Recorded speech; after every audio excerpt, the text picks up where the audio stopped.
Assalamualaikum warahmatullahi wabarakatuh. Perkenalkan, kami dari kelompok 3 kelas A01 yang beranggotakan saya sendiri Cahya Arinda Mutia, kemudian ada Dinda Tiffany Salniah dan juga Farah Davia.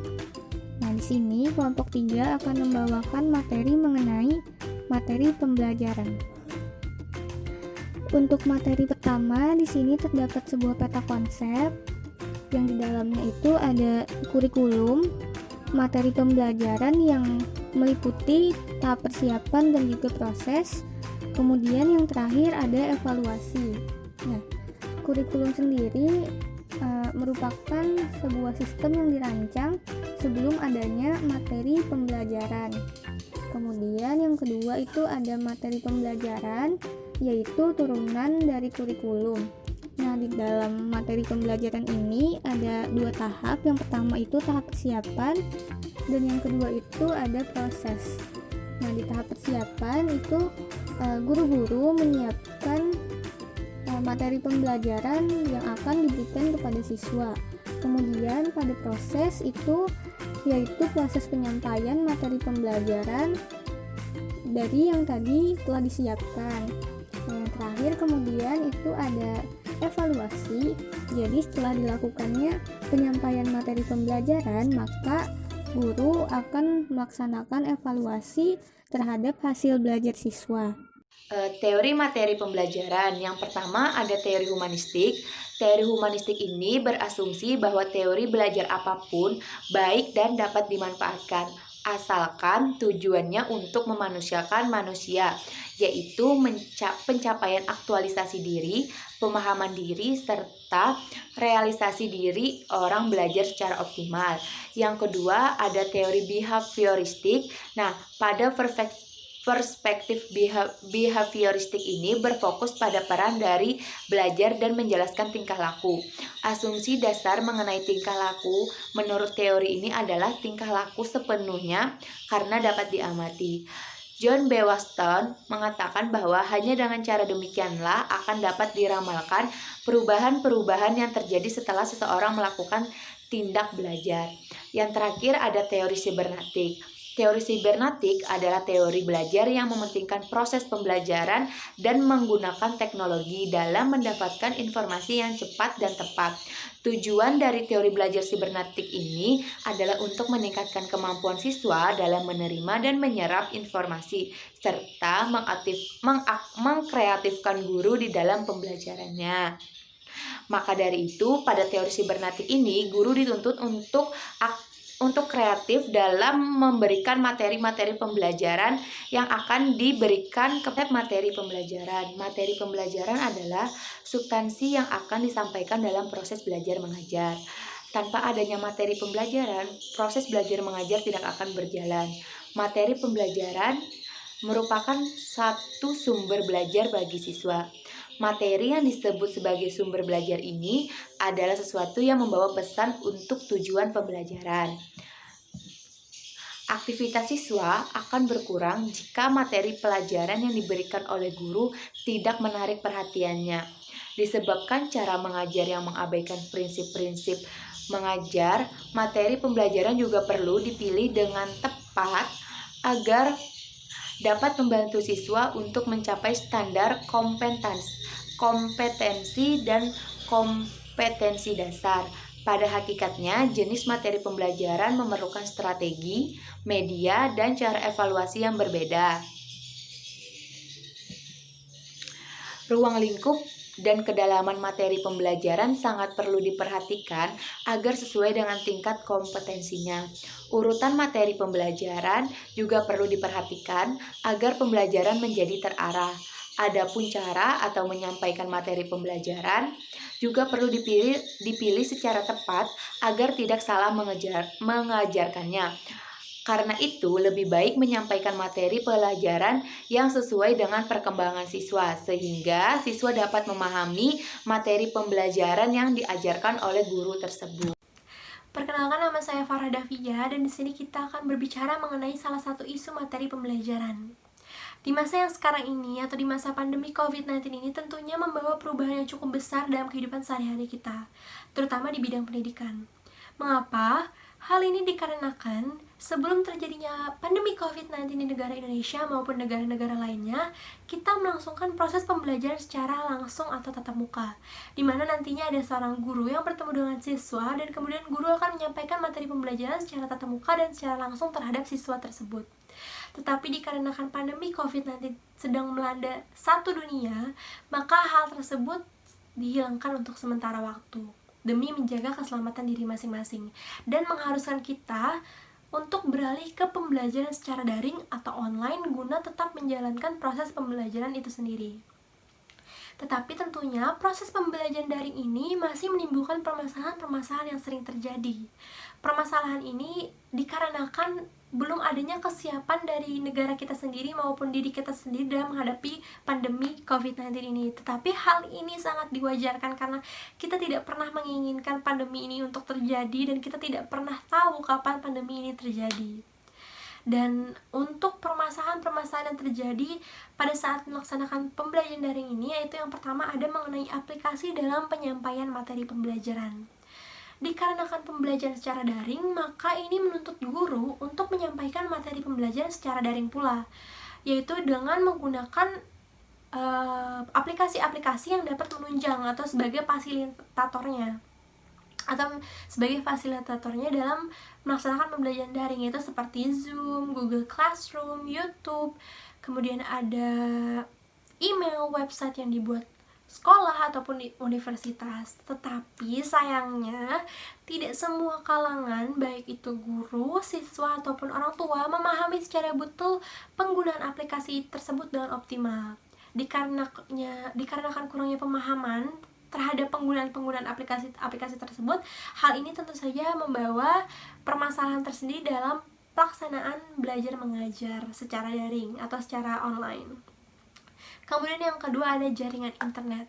Seperti yang kita tahu, di Indonesia sendiri ketersediaan jaringan internet belum merata, di mana masih ada wilayah-wilayah yang belum terjangkau internet dengan baik, atau bahkan masih ada wilayah atau daerah yang tidak pernah terjamah atau terjangkau internet sama sekali. Dikarenakan pembelajaran daring ini menggunakan teknologi dan internet, tentunya ini menjadi permasalahan yang cukup besar dan cukup serius pada saat pelaksanaan pembelajaran secara daring. Ketika misalnya ketika ada seorang guru yang ingin menyampaikan materi pembelajaran secara daring tapi di wilayahnya memiliki jaringan internet yang tidak baik atau buruk, maka mengharuskan guru tersebut untuk menjelajah wilayah yang memiliki jaringan internet yang baik. Hal ini juga berlaku terhadap siswanya. Kemudian yang ketiga ada mengenai ketersediaan smartphone, di mana pembelajaran daring ini sangat membutuhkan yang namanya smartphone atau handphone. Tetapi seperti yang kita tahu lagi, fakta di lapangan mengatakan bahwa tidak semua orang memiliki smartphone atau handphone sendiri. Dan dikarenakan hal ini pula, tentu saja ini juga menjadi sebuah permasalahan yang membuat pembelajaran daring itu sendiri cukup terhambat, karena tidak semua orang memiliki handphone yang cukup canggih dan cukup untuk menjalankan aplikasi-aplikasi sebagai penunjang kegiatan belajar mengajar itu sendiri. Kemudian yang keempat ada mengenai motivasi belajar mengajar yang rendah. Kenapa rendah? Hal ini dikarenakan proses pembelajaran secara daring hanya melalui daring itu sendiri. Maksudnya itu sendiri, contohnya seperti guru menyampaikan materi pembelajaran secara daring, yaitu berupa dokumen, file-file, misalnya seperti ada dengan Microsoft Word, ada PowerPoint, kemudian ada video, ada file audio. Tetapi jika pembelajaran ini tidak dikemas secara kreatif dan menarik, walaupun pembelajaran daring tetapi tidak dikemas secara kreatif dan menarik, maka ini tentunya akan menurunkan semangat belajar atau motivasi belajar bagi siswa. Dan ini juga dapat berpengaruh bagi seorang gurunya, yaitu menurunkan motivasi mengajarnya dikarenakan hanya secara daring. Karena tentunya kesan pembelajaran secara daring dan kesan pembelajaran secara tatap muka itu berbeda, dimana kalau misalnya pembelajaran secara tatap muka itu akan tetap menghadirkan interaksi sosial, di mana tatap muka, melihat ekspresi wajah, dan lain-lain. Tapi saat pembelajaran daring ini sendiri, hal tersebut menjadi minim atau kurang. Kemudian yang kelima ada pengelolaan dan penilaian pembelajaran.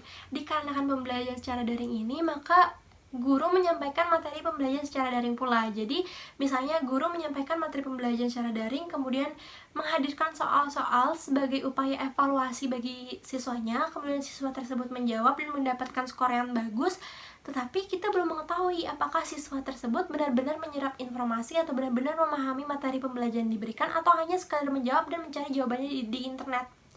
Dikarenakan pembelajaran daring, maka pengelolaan dan penilaian pembelajaran pun berubah, dan ini juga menjadi salah satu permasalahannya dalam proses pembelajaran daring itu sendiri.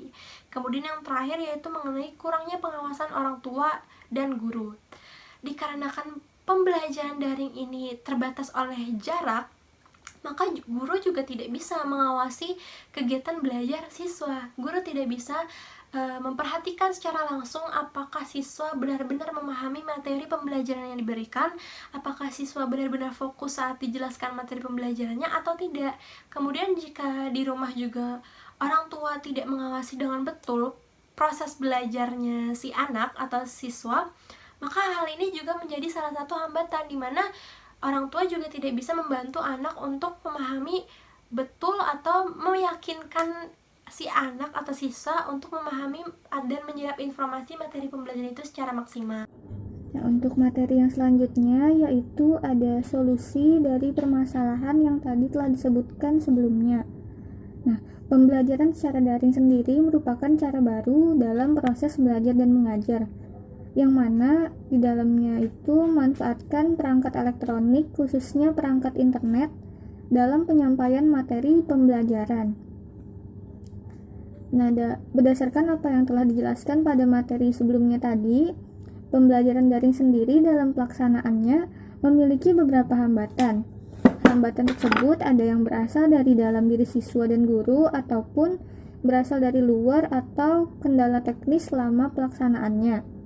Nah, beberapa permasalahan tersebut diantaranya yaitu ada rendahnya motivasi dan semangat siswa, kemudian ketidaktersediaan smartphone, kegagalan aplikasi yang digunakan dalam penyampaian materi, serta minimnya jaringan untuk mengakses internet.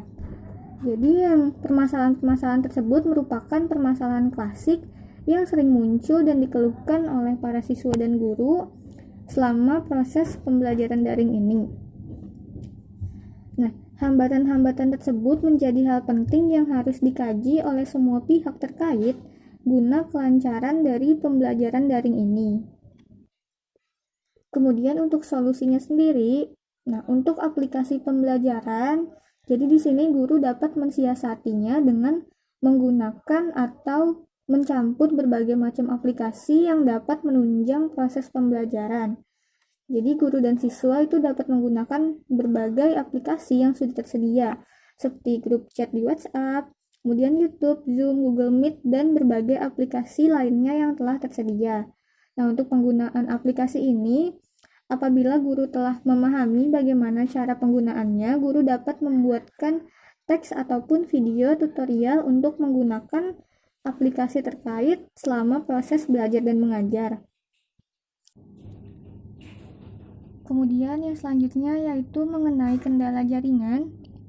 Guru dapat memberikan materi dan penugasan yang berbeda kepada siswa yang berada atau tinggal pada daerah yang terkendala dengan jaringan. Jadi guru dapat memberikan penugasan mandiri yang dapat dikerjakan oleh siswa di rumah.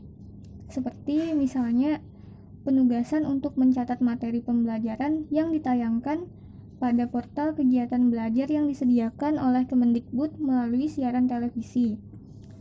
Kemudian untuk pengelolaan dan penilaian pembelajaran sendiri, guru dapat lebih sering mengadakan evaluasi pembelajaran untuk menyesuaikan rencana pemberian materi selanjutnya dengan sejauh mana siswa telah menguasai materi sebelumnya. Jadi guru tidak dapat terus-menerus melakukan pemberian materi dan penilaian kepada siswa apabila siswa tersebut belum menguasai dengan baik materi sebelumnya. Kemudian, berbagai kendala yang muncul selama proses pembelajaran daring merupakan masalah bersama yang harus diselesaikan oleh semua pihak terkait. Nah, untuk itu diperlukan kerjasama oleh semua pihak, baik itu guru, siswa, dan orang tua sendiri, agar masalah ini tidak dibiarkan berlarut-larut dan mempengaruhi pencapaian anak. Kemudian terdapat pesan moral sebagai warga negara yang smart and good citizenship, yaitu manusia perlu lebih baik lagi dalam memanfaatkan sumber daya alam dan memperlakukan alam, agar nantinya alam juga memberikan dampak yang positif bagi kehidupan manusia. Itu saja presentasi dari kelompok kami. Mohon maaf apabila masih terdapat kesalahan dan kekurangan. Wassalamualaikum warahmatullahi wabarakatuh.